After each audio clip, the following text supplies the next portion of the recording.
इस स्टोरी के अब तक के सभी चैप्टर हमने कंप्लीट कर लिए हैं, तो अब हर दिन जितने भी चैप्टर आएंगे मैं अपलोड करता रहूंगा।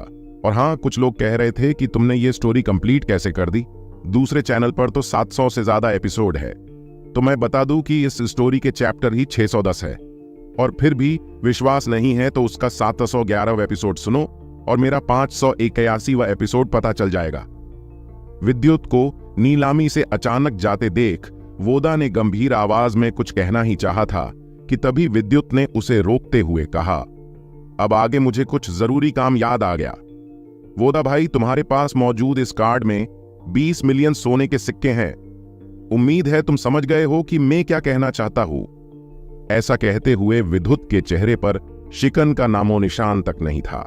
वही दूसरी ओर वोदा के हाथों में मौजूद पर्पल कार्ड की ओर देखते हुए आसपास मौजूद नीलामी के लिए आए लोगों को लगा कि विद्युत किसी बहुत ही अमीर दल से है, लेकिन साथ ही उनकी विद्युत के लिए राय भी बदल गई।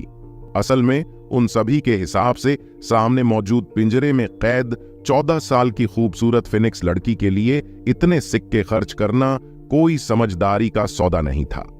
इसलिए वो विद्युत को नजरअंदाज कर बोली कि खत्म होने का इंतजार करने लगे, क्योंकि विद्युत की बात सुनकर अगल बगल बैठे दुकानदार समझ गए थे कि विद्युत उस लड़की के लिए सिक्कों को पानी की तरह बहाने वाला है।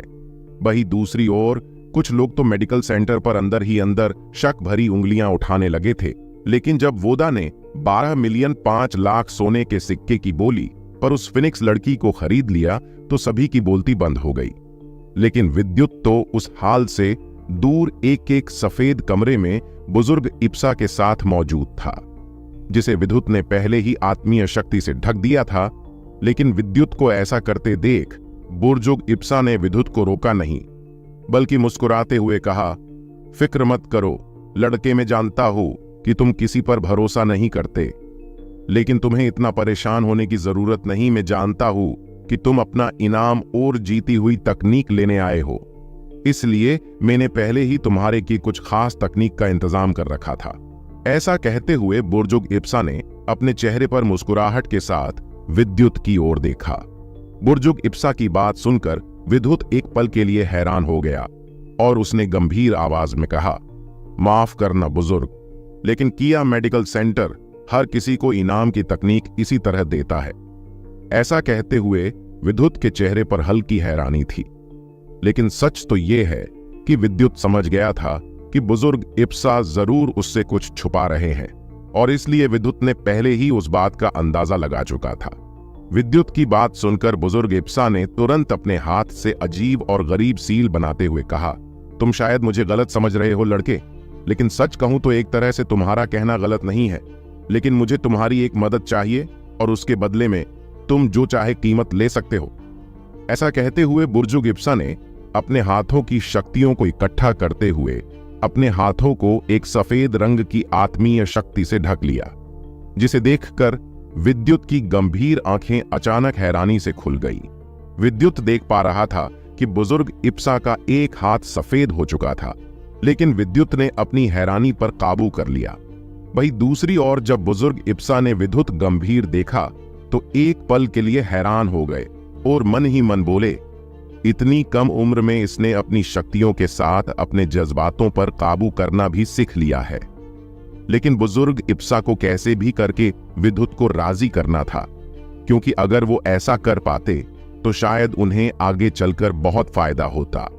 लेकिन उन्हें पहले ही बुजुर्ग भामा ने समझा दिया था कि विद्युत को राजी करना इतना आसान नहीं है। खुद बुजुर्ग भामा को भी विद्युत को राजी करने के लिए काफी बड़ी कीमत चुकानी पड़ी थी। उन्होंने विद्युत के कहने पर नाज के इलाज में लगने वाली सभी जड़ी बूटियों को नाज को दे दिया था, ताकि विद्युत का पूरा ध्यान मुकाबले पर रहे। इसलिए बुजुर्ग इप्सा को जैसे ही पता चला कि विद्युत की आत्मीय शक्ति आत्मा स्तर पर पहुंच गई है, तो उन्होंने पहले 3 ताकतवर आत्मीय शक्ति सील का इंतजाम कर लिया था। वही दूसरी ओर विद्युत का ध्यान अपने हाथ की ओर होते देख बुजुर्ग इप्सा ने तुरंत अपने हाथ की एक उंगली से पास की दीवार पर हमला किया।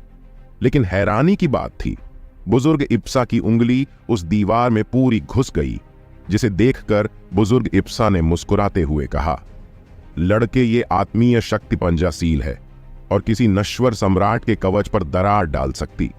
बुजुर्ग इप्सा की बात सुनकर विद्युत ने अपनी नजरें मेज पर रखे बचे हुए 2 स्क्रॉल पर नजर मारी। असल में विद्युत देखना चाहता कि बाकी दोनों स्क्रॉल के किस तरह की तकनीक है, लेकिन विद्युत ने खुद पर करते हुए अपनी नजर वापस बुजुर्ग इप्सा की ओर की। वही दूसरी ओर विद्युत को आत्मीय शक्तिशील को देखकर गंभीर आवाज में कुछ कहता कि तभी बुजुर्ग इप्सा ने मुस्कुराते हुए कहा, देखो लड़के, विद्युत में जानता हूं कि तुम्हारी आत्मीय शक्तियां पहले से काफी ज्यादा बढ़ चुकी हैं, इसलिए ये तीनों तकनीक बुजुर्गों से कहकर आत्मीय शक्ति का इंतजाम कर लिया था। ये आत्मीय शक्तिशील का पहला हिस्सा है और इस दूसरे स्क्रॉल में आत्मीय शक्ति पंजासील है।